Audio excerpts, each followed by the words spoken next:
খেল আয়োজন সমিতিৰ সভাপতি মহোদয়ক আমাৰ দুয়োজন প্ৰাৰ্থীৰ ফালৰ পৰা অসংখ্য ধন্যবাদ। আমাক ইয়াত মাতি আনি ৰাইজৰ আশীৰ্বাদ লোৱাৰ সৌভাগ্য কৰি দিয়াৰ বাবে। প্ৰথমতে মই শ্ৰী নিকেশ বিশ্বাস, ভাৰতীয় জনতা পাৰ্টি ও অসম গণ পৰিষদ মিত্ৰ দলৰ প্ৰমিলা গাঁও পঞ্চায়তৰ আঞ্চলিক সদস্য পদৰ মনোনীত প্ৰাৰ্থী। এতিয়া খেল চলি আছে, বিশেষ বেছিকৈ নকওঁ।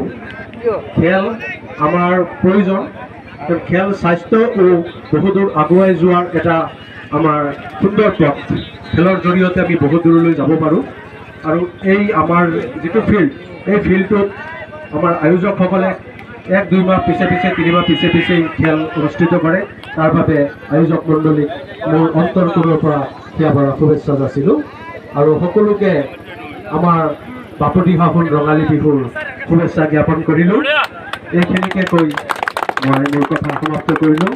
আমাৰ আতিফুৰ দাই মোক জনালে ইতিমধ্যে যে মই এই যিখন আয়োজক মণ্ডলী আছে, সৰুকৈ কিবা মানে